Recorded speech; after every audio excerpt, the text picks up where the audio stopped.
بخاری اور مسلم سے صرف اہل علم فائدہ اٹھا سکتے ہیں، صرف آپ کو متن ملتا ہے، صرف سند ملتی ہے۔ امام ترمذی رحمۃ اللہ علیہ اپنی کتاب ہے، امام ترمذی کی جو کتاب ہے، اس کتاب کے سب سے پہلے شارح ہیں ابن العربی رحمۃ اللہ علیہ۔ ابن عربی نے ابن العربی عارضۃ الاحوذی والے، انہوں نے مقدمے کے اندر بڑی پیاری بات نقل کی، تقریباً 19 یا 17 خصوصیات بیان کی ہیں کس کی؟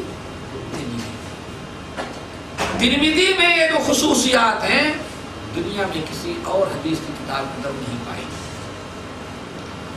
اسی لیے اہل علم کہتے ہیں کہ اگر حدیث سیکھنا سکھانا ہو کہ حدیث کیا چیز ہے، حدیث کے اندر کیا علوم الفنون ہیں، تو اس کو سب سے پہلے کس کو پڑھنی چاہیے؟ سنن۔ اسی لیے الحمدللہ ہمارے لوگ عالمی ترمذی کا بڑا ایک صاحب اپنے بارے میں کہتے ہیں ترمذی، اور پھر اس پر کہتے ہیں تحفۃ الاحوذی، اس کی جو شرح ہے نام نہیں لیتا، ہندوستان ہند پاک کے بہت بڑے ادارے کے مدرس حدیث جو ہیں وہ کہتے ہیں کہ ترمذی اور ترمذی پر یہ شرح جو ہے تحفۃ الاحوذی، کہتے ہیں اس نے انگلی رکھ رکھ کر کے ہم کو حدیث پڑھنا اور پڑھانا سکھا دیا، اتنی آسان۔ وہ کیا ہے؟ میں آگانا بھول گیا، ورنہ میں ترمذی کی ابواب پڑھ کر کے دکھاتا آپ کو تاکہ بات سمجھ میں آ جائے، جیسے بخاری وغیرہ نے سمجھایا۔ امام ترمذی رحمۃ اللہ علیہ کا انداز کیا ہے، کیا نقل کریں گے؟ باب ما جاء فی الطہور فی فضل الطہور، کیا؟ وضو کی فضیلت کا بیان، ٹھیک ہے نا، وضو کی فضیلت کا بیان۔ اب اس کے بعد حدثنا حناد حدثنا خنا پوری حدیث نقل کر، حدیث پوری نقل کر دیں گے کہ نبی علیہ السلام نے ارشاد فرمایا کہ جو انسان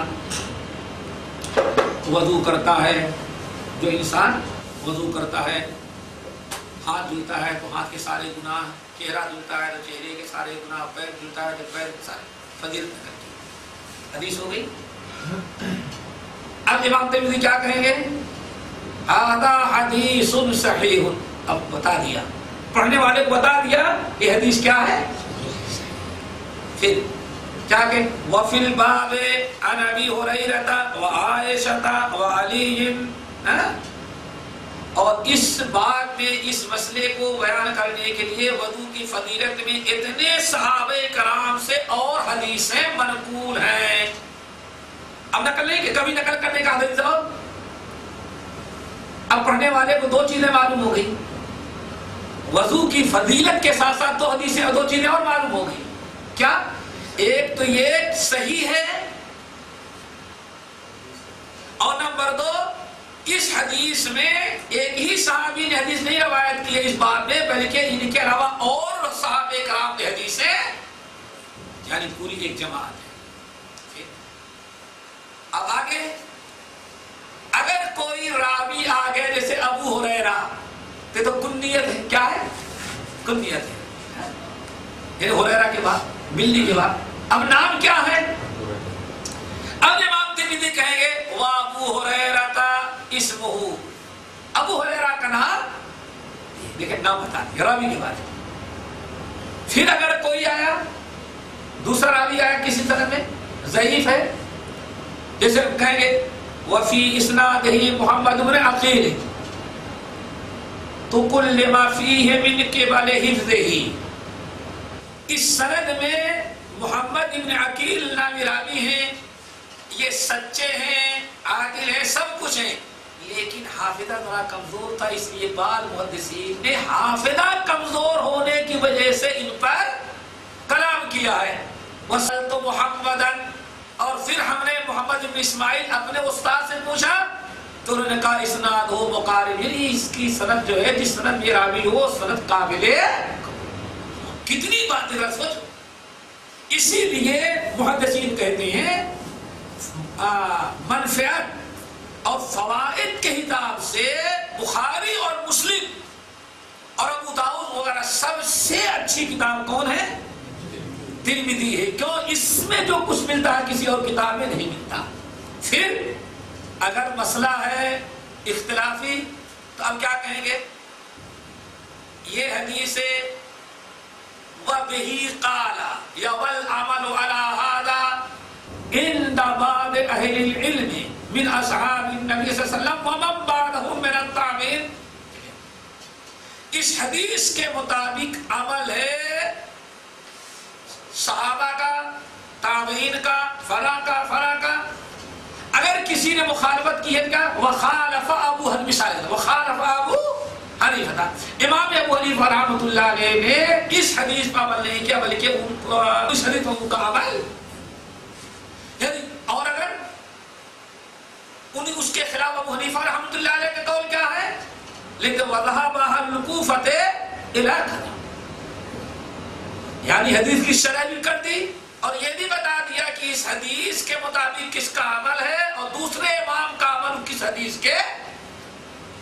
اتنا فائدہ تو دنیا میں کسی بڑی حدیث کی کتاب کے اندر نہیں. اسی لیے امام ترمذی رحمۃ اللہ علیہ کی یہ کتاب ہر مبتدی کے لیے، حدیث سیکھنے سکھانے، حدیث پڑھنے پڑھانے والے کے لیے بہت ہی اہم کتاب ہے، جس میں تقریباً ساری چیزیں آ جاتی ہیں. راوی کے بارے میں آ جائے گا، حدیث پر حکم کے بارے میں آ جائے گا، مطابعات اور شواہد کے بارے میں آ جائیں گے، پھر ائمہ کے اقوال اور ائمہ کے افعال آ جائیں گے کہ ہاں اس پر کس کا عمل ہے اور کس کا دوسرے کا قول کیا ہے اور حق کیا ہے اور صحیح کیا ہے. پھر کہیں کہیں تردید بھی کریں گے، کہیں کہیں حمایت بھی کریں گے.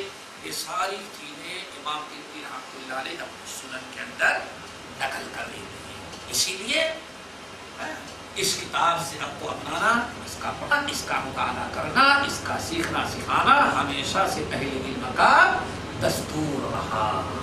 اللہ تعالیٰ ہم سب کو ان کی توفیق نصیب فرمائے اور ہمیشہ ان محدثین سے محبت، ان کے حق میں دعائیں اور ان کے علوم سے فائدہ اٹھانے کے اللہ تعالیٰ ہم سب کو توفیق نصیب فرمائے.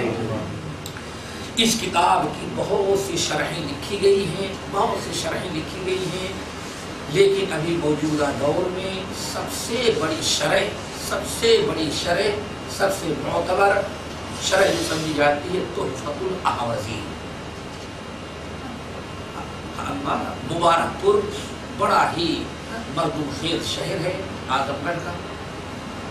مبارک پور شہر، وہاں کے رہنے والے تھے اور عبد الرحمن صاحب مبارک پوری رحمۃ اللہ علیہ.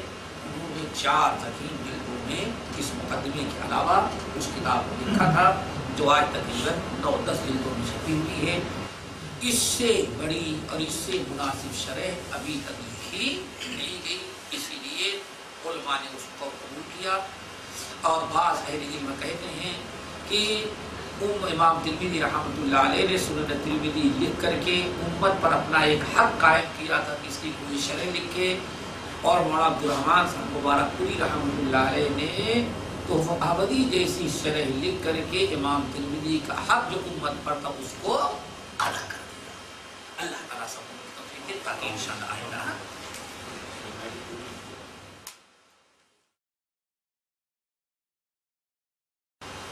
سن رہی ہے. علل ہے، علل صغیر، علل کبیر، اور اسی طرح سے شمائل ترمذی ہے. شمائل بھی اپنے باب میں امام ترمذی کی سب سے اہم کتاب ہے. اس کی شرح عربی اردو سے موجود ہے. البانی صاحب رحمۃ اللہ اس کی تحقیق بھی کی ہے اور اس کو مختصر انداز میں بھی بہت سارے لوگوں نے ترجمہ کر کے اردو میں شائع بھی کیا تھا. مولانا سلام عمر سلی رحمۃ اللہ علیہ نے بھی کیا تھا. شمائل وہ ہے جس میں نبی علیہ السلام کے عبادات کے علاوہ آداب، کھانے پینے، کپڑے، بال، ان تمام چیزوں کا بیان ہے. آداب میں بہت اچھی کتاب ہے. اللہ رسول کا سالم کیسے ہوتا تھا، اللہ رسول کا بستر کیسے تھا، اللہ رسول کا بال کیسے رکھا کرتے تھے، اللہ رسول کا لباس کیسے تھا، ان تمام